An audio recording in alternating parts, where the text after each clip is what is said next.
गिरी बंगल्यावरनं निघाले। अजित पवार हे आज उपमुख्यमंत्री पदाची शपथ घेतील।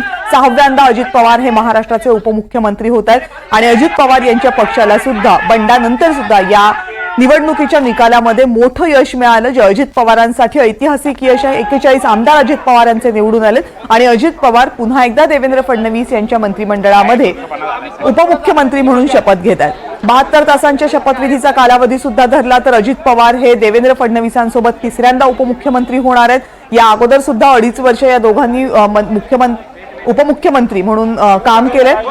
मागच्या सरकारमध्ये अजित पवार आणि देवेंद्र फडणवीस दोघेही उपमुख्यमंत्री होते, पण 72 तासांचा जो शपथविधी झाला होता तिथे अजित पवार उपमुख्यमंत्री होते आणि देवेंद्र फडणवीस हे मुख्यमंत्री होते।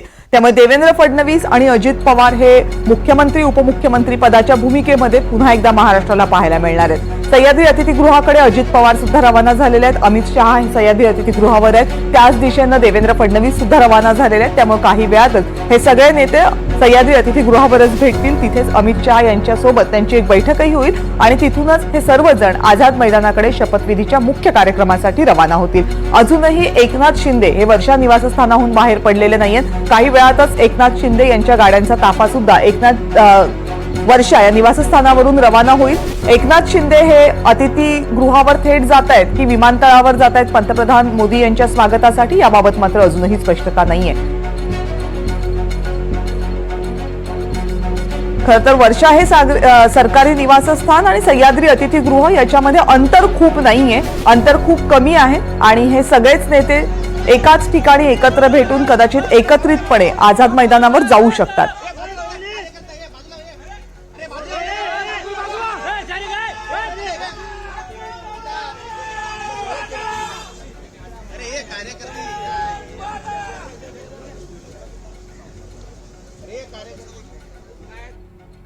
आणि उरलाय फक्त 1 तास, अवघा 1 तास महाराष्ट्रामधल्या महाशपथविधी सोहळ्यासाठी उरलेला आहे। 1 तासामध्ये देवेंद्र फडणवीस महाराष्ट्राचे नवे मुख्यमंत्री म्हणून आझाद मैदानावरच्या भव्य दिव्य कार्यक्रमामध्ये शपथ घेतील। एकनाथ शिंदे हे या मंत्रिमंडळामध्ये सहभागी होणार की नाही याबाबतचा जो सस्पेन्स होता तो काही वेळापूर्वीच संपलेला आहे। त्यामुळे जो एक महासस्पेन्स होता तो संपल्यानंतर हा महाशपथविधी सोहळा आता पार पडतोय। एकनाथ शिंदे या मंत्रिमंडळामध्ये उपमुख्यमंत्री म्हणून शपथ घेणार आहेत। या सोहळ्यामध्ये ते शपथ घेणार आहेत हेही स्पष्ट झालंय। एकनाथ शिंदे यांच्या सहकाऱ्यांनी त्या संदर्भातलं पत्र राज्यपालांकडे सुपूर्द केलं आणि हा सस्पेन्स पूर्णपणे मिटला। कालपासून एकनाथ शिंदे यांनी आपली भूमिका जाहीर केली नव्हती। मी माझी भूमिका जाहीर करेन असं वारंवार एकनाथ शिंदे सांगत होते। ते या मंत्रिमंडळामध्ये सहभागी होतील की नाही याबाबत साशंकता होती, पण अखेर या संदर्भातलं प्रश्नचिन्ह पूर्णपणे मिटले आणि एकनाथ शिंदे मंत्रिमंडळात सहभागी होत आहेत, उपमुख्यमंत्री पदाची शपथ घेत आहेत।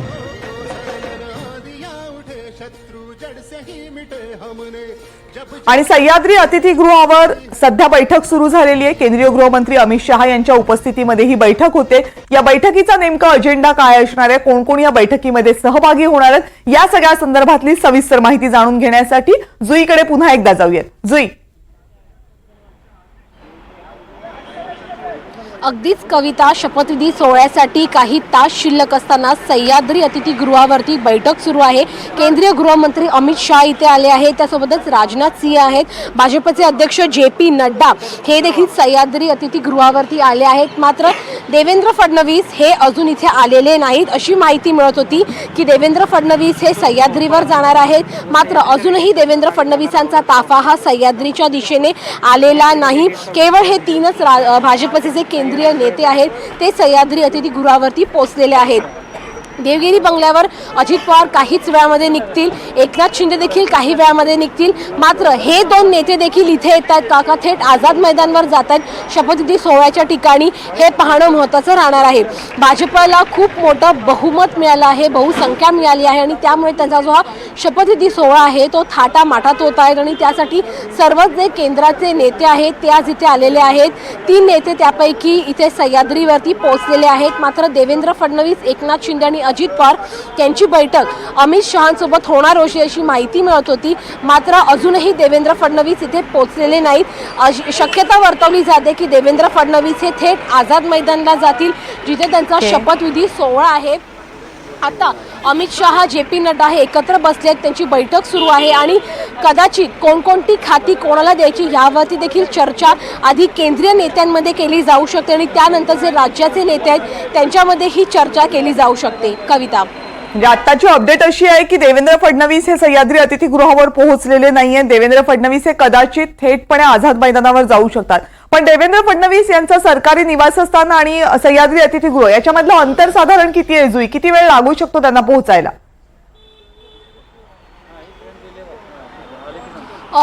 कविता, सागर बंगला जो शासकीय निवासन आहे उपमुख्यमंत्र्यांचा देवेंद्र फडणवीसांचा, त्याचं अंतर आणि सह्याद्री अतिथीगृहावरचं अंतर अगदी कमी आहे. म्हणजे 5 ते 7 मिनिटांमध्ये प्रोटोकॉलनुसार त्यांचा ताफा असो, त्यांचा कॉन्वॉय असो, त्यामुळे कॉन्वॉयसाठी रस्ते देखील मोकळे केले जातात. त्यामुळे त्यांच्या कॉन्वॉयसाठी अवघे 5 मिनिटं लागतात सागर बंगल्यावरून ते सह्याद्री अतिथीगृहावर पोहोचेपर्यंत. मात्र हा जो रस्ता आहे तो देखील मोकळा केला गेला होता, मात्र अजूनही देवेंद्र फडणवीस इथे पोहोचलेले नाहीत.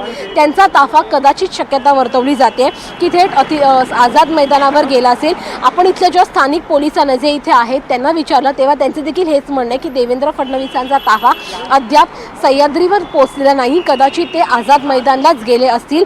त्यामुळे आता देवेंद्र फडणवीस नेमके आझाद मैदानाला जात आहेत का आणि किती वेळात पोहोचतायत, त्यांचा ताफा तिथे पोहोचतोय हे पाहणं महत्त्वाचं राहणार आहे. म्हणजे देवेंद्र फडणवीस सह्याद्री अतिथीगृहावर अजूनही पोहोचलेले नाहीये. देवेंद्र फडणवीस जेव्हा सागर बंगल्यावरून निघाले त्यावेळेस त्यांची मातोश्री सुद्धा त्यांच्यासोबत थेट आझाद मैदानच्या दिशेने रवाना झालेले आहेत. त्यामुळे हालचालींना वेग आलेला आहे. जे शिवसेनेचे नेते आहेत ते नेते मंडळी देखील आता हळूहळू आझाद मैदानच्या दिशेने रवाना होण्यास सुरुवात झालेली आहे. हा जो कॉन्वॉय आपण पाहिला तो शिवसेनेच्या नेत्यांचा होता आणि हळूहळू सर्व जे नेते आहेत ते आता आझाद मैदानला दाखल होण्यासाठी देखील सुरुवात होतीये. कविता, म्हणजे शिवसेनेचे नेते सुद्धा आझाद मैदानाच्या दिशेने जायला सुरुवात झालेली आहे. देवेंद्र फडणवीस यांना सागर बंगल्यावरून निघून बराच वेळ झालेला आहे आणि देवेंद्र फडणवीस हे जर सह्याद्री अतिथीगृहावर अजून पोहोचले नसतील तर शक्यता ही वर्तवली जाते की देवेंद्र फडणवीस हे थेट सह्याद्री अतिथीगृहावर येण्याऐवजी आझाद मैदानाकडेच गेले असावेत. पण सह्याद्री अतिथीगृहावर सध्या केंद्रीय गृहमंत्री अमित शहा आणि भाजपचे अध्यक्ष JP नड्डा हे उपस्थित आहेत. त्यांच्यामध्ये एक बैठक सुरू आहे. कदाचित या बैठकीमध्ये खातेवाटपाबाबत चर्चा होण्याची शक्यता आहे. अजित पवार यांचा ताफा काही वेळापूर्वी निघालेला आहे त्यांच्या शासकीय निवासस्थानावरून, पण अजित पवार हे सह्याद्री अतिथीगृहावर पोहोचतात की तेही थेट आझाद मैदानावर जातात या संदर्भातही आशंका आहे. एकनाथ शिंदे यांच्या गाड्यांचा ताफा मात्र अजूनही वर्षा बंगल्यावरून निघालेला नाहीये.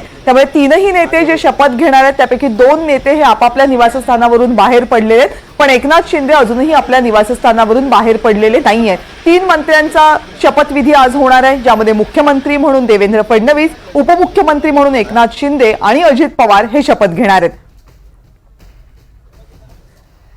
सह्याद्री अतिथीगृह असेल किंवा सगळ्या नेत्यांची शासकीय निवासस्थानं असतील याच्या बाहेर पोलिसांचा कडेकोट बंदोबस्त सध्या ठेवण्यात आलेला आहे आणि अवघी काही मिनिटं आता शिल्लक राहिलेली आहेत. 54 मिनिटांचा कालावधी शिल्लक आहे. 54 मिनिटांमध्ये आझाद मैदानावर देवेंद्र फडणवीस हे मुख्यमंत्री म्हणून शपथ घेणार आहेत. शपथविधीसाठी मान्यवर मुंबईमध्ये पोहोचलेले आहेत. आता पंतप्रधान नरेंद्र मोदी यांच्या आगमनाची उत्सुकता आहे, कारण पंतप्रधानांचं विमान अजूनही मुंबईमध्ये पोहोचलेलं नाहीये. काही वेळातच पंतप्रधान नरेंद्र मोदी हे मुंबईमध्ये दाखल होतील. विमानतळावरून पंतप्रधान नरेंद्र मोदी यांना आझाद मैदानावर आणलं जाईल आणि तिथेच त्यांच्या उपस्थितीमध्ये सोहळा संपन्न होईल. आता जी ही दृश्य आपण पाहताय ती एकनाथ शिंदे यांच्या ताफ्याची आहेत.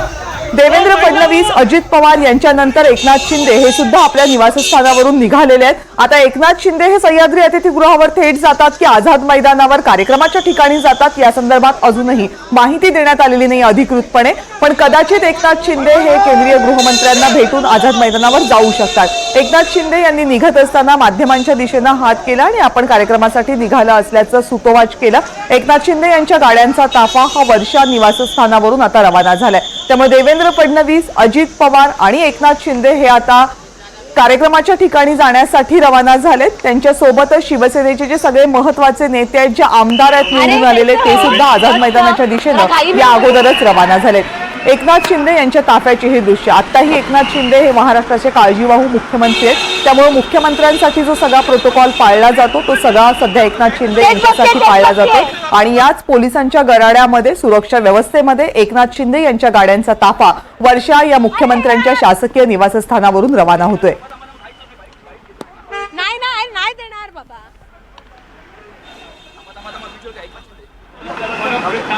देवेंद्र फडणवीस यांच्या गाड्यांचा ताफा सगळ्यात अगोदर रवाना झाला, त्यानंतर अजित पवार यांच्या गाड्यांचा ताफा रवाना झाला आणि त्यानंतर एकनाथ शिंदे हे वर्षा बंगल्यावरून निघालेले आहेत.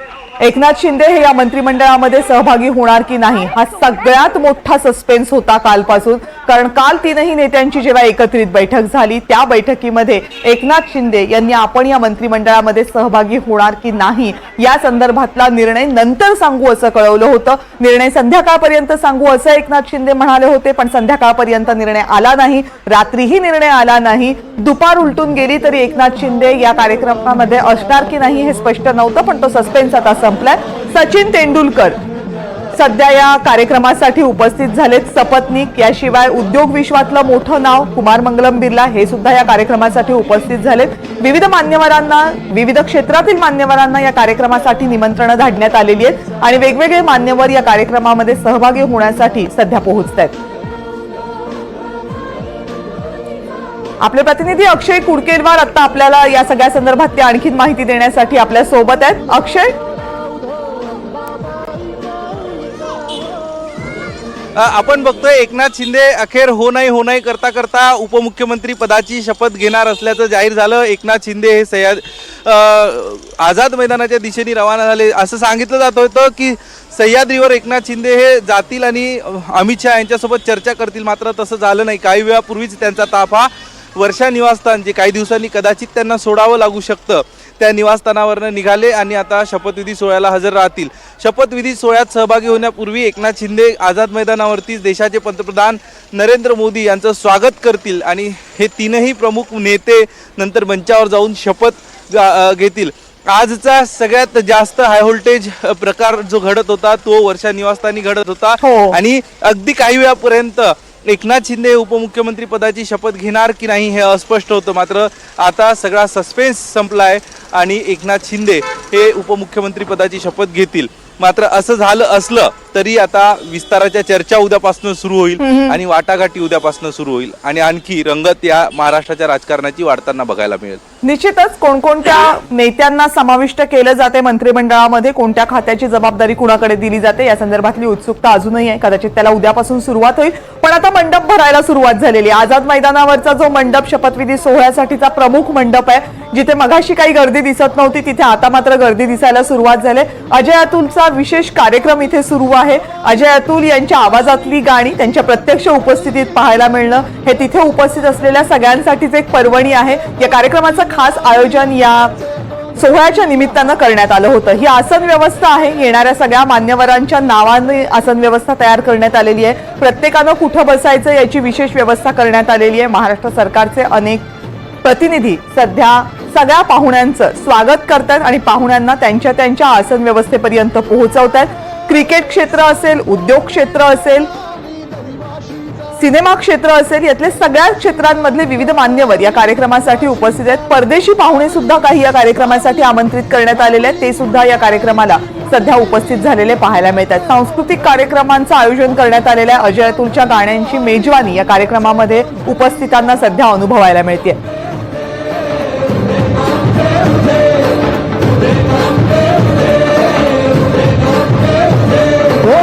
बाईचा रेणुका देवीचा एक विराईचा या आदी मायेचा जगदंबेचा महालक्ष्मीचा सप्तशृंगीचा काळूबाईचा तुळजा भवानी यायचा भोलांबाबाईचा रेणुका देवीचा भोल जगदंबेचा.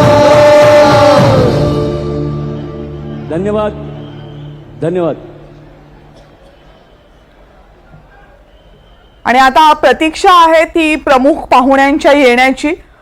देवेंद्र फडणवीस, एकनाथ शिंदे, अजित पवार यांच्या सोबतच पंतप्रधान नरेंद्र मोदी यांच्या सुद्धा आगमनाची उत्सुकता आहे, कारण त्यांच्याच उपस्थितीमध्ये हा सोहळा पार पडणार आहे. केंद्रीय गृहमंत्र्यांचं आगमन आधीच झालेलं आहे. भाजपचे, शिवसेनेचे, राष्ट्रवादी काँग्रेसचे सगळे महत्त्वाचे नेते या कार्यक्रमासाठी आधीच पोहोचलेले आहेत आणि प्रचंड मोठी गर्दी या कार्यक्रमाला दिसते. जसे मान्यवरांची, उपस्थितांची गर्दी इथे दिसते मोठ्या प्रमाणावर, तशी इतरही अनेक सर्वसामान्य या कार्यक्रमासाठी उपस्थित आहेत. अमृता फडणवीस कार्यक्रमासाठी पोहोचल्यात. देवेंद्र फडणवीस यांच्या पाठोपाठ त्या लगेचच निघाल्या होत्या आणि माजी मुख्यमंत्री अशोक चव्हाण यांचं स्वागत करताना, यांच्याशी भेटताना ते आपल्याला पाहायला मिळत आहेत. विधान परिषदेच्या उपसभापती नीलम गोऱ्हे यांचंही या कार्यक्रमासाठी आगमन झाले. नीलम गोऱ्हे या सुद्धा शिवसेनेच्या एक प्रमुख नेत्या म्हणून या संपूर्ण निवडणुकीमध्ये जबाबदारी पाहत होत्या.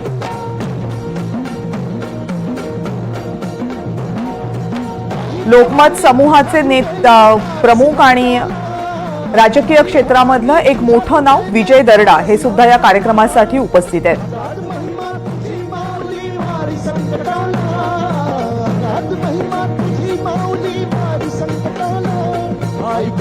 प्रचंड मोठी गर्दी आहे. 4-5 दिवसांमध्येच या कार्यक्रमाची तयारी करण्यात आलेली आहे. मात्र या तयारीमध्ये कोणतीही कसर ठेवण्यात आलेली नाही. आणि जसं आपल्याला मगाशी पृथ्वीराज चव्हाण यांनी सांगितलं, देवेंद्र फडणवीस हे जातीनं लक्ष घालून होते या कार्यक्रमाच्या सगळ्या तयारीमध्ये. अनेक मान्यवरांना देवेंद्र फडणवीस यांनी स्वतः दूरध्वनी करून कार्यक्रमासाठी आमंत्रित केलंय. महाराष्ट्राच्या सगळ्या माजी मुख्यमंत्र्यांना सुद्धा त्यांनी या कार्यक्रमासाठी आमंत्रित केलं. अनेकांनी देवेंद्र फडणवीस यांना आजच्या दिवसासाठी शुभेच्छा दिल्यात, त्यांच्या पुढच्या कारकिर्दीसाठी शुभेच्छा दिल्यात. देवेंद्र फडणवीस यांच्या पत्नी अमृता फडणवीस अत्यंत सुहास्य वदनानं सगळ्यांचं स्वागत करताना या कार्यक्रमामध्ये पाहायला मिळतात. कार्यक्रमाला रवाना होण्या अगोदर अमृता फडणवीस यांनी देवेंद्र फडणवीस यांना त्यांच्या पुढच्या कारकिर्दीसाठी शुभेच्छा दिल्या. मागचा सगळा काळ विसरून आता आपण पुढच्या कामाला लागणार असल्याचं सुद्धा अमृता फडणवीस यांनी सांगितलं. गाड्यांचे ताफे हळूहळू आझाद मैदानाच्या दिशेनं यायला सुरुवात झालेली आहे. देवेंद्र फडणवीस यांच्या आगमनाची प्रतीक्षा. देवेंद्र फडणवीस हे जेव्हा त्यांच्या शासकीय निवासस्थानावरून निघाले त्यावेळेस त्यांच्या मातोश्री सुद्धा त्यांच्या सोबत होत्या. त्यानंतर त्यांच्या पत्नी आणि त्यांच्या कन्या या सुद्धा या कार्यक्रमामध्ये सहभागी होण्यासाठी निघाल्या. अदानी उद्योग समूहाचे प्रणव अदानी हे या कार्यक्रमामध्ये पोहोचलेत. उद्योग जगतातील सर्व मान्यवरांना या कार्यक्रमासाठी आमंत्रित करण्यात आलेलं आहे. प्रणव अदानी हे अदानी उद्योग समूहातर्फे या कार्यक्रमामध्ये सहभागी होत आहेत. अभिनेते रणवीर कपूर हेही या कार्यक्रमामध्ये सहभागी झालेत. रणवीर कपूर दोघेही या कार्यक्रमामध्ये सहभागी होत आहेत.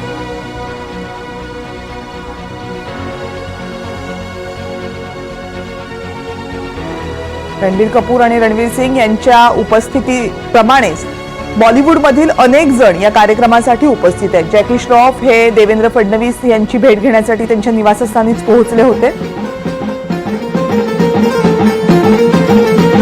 आणि या गर्दीमध्ये अनेक सर्वसामान्यांचा सुद्धा समावेश आहे. लाडकी बहीण गेम चेंजर ठरलेली योजना होती या निवडणुकीमध्ये.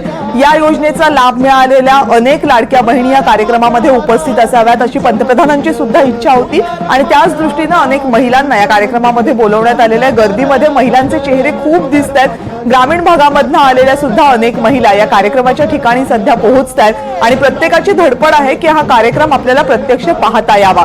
आझाद मैदान मोठा आहे, बसण्याची व्यवस्था सुद्धा मोठी करण्यात आलेली आहे. परंतु जे उपस्थित आहेत या कार्यक्रमाला, जेवढी गर्दी आहे या कार्यक्रमाला, ते पाहता सगळ्यांनाच या कार्यक्रमामध्ये प्रवेश मिळेल का याबाबतही साशंकता आहे. कार्यक्रमाच्या मुख्य ठिकाणची व्यासपीठासमोरची ही दृश्य आपण पाहतोय, जिथे देवेंद्र फडणवीस यांच्या पत्नी अमृता फडणवीस आलेल्यांचं स्वागत करतायत, त्यांच्याशी बोलतायत. तर दुसरीकडे जे मान्यवर या कार्यक्रमासाठी येत आहेत त्या सगळ्यांच्या गाड्यांचे ताफे त्यांच्या निमंत्रण पत्रिका पाहून हळूहळू आत सोडायला सुरुवात झाली आहे. उद्योग क्षेत्र, सिने क्षेत्र, क्रिकेट क्षेत्र, आरोग्य क्षेत्र अशा सगळ्या क्षेत्रांमधले मान्यवर या कार्यक्रमासाठी उपस्थित राहत आहेत.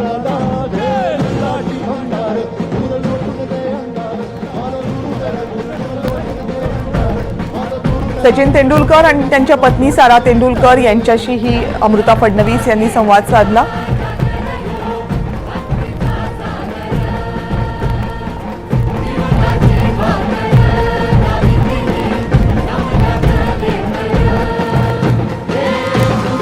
अडीच वर्षांपूर्वी जेव्हा देवेंद्र फडणवीस यांनी शपथ घेतली होती तो कार्यक्रम राजभवनामध्येच झाला होता. त्यावेळेस